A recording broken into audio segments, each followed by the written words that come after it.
Hello friends, today's recipe milk bread.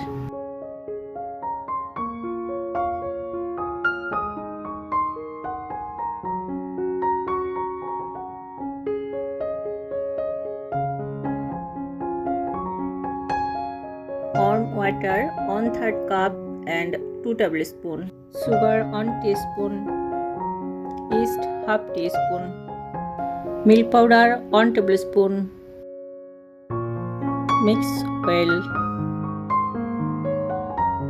Cover and rest for 5 minutes. All-purpose flour 1 cup.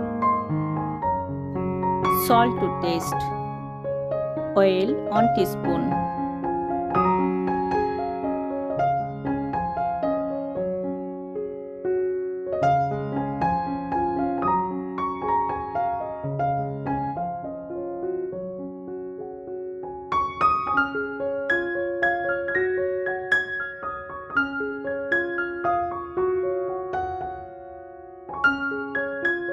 Cover and rest for 45 minutes.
Thanks for watching.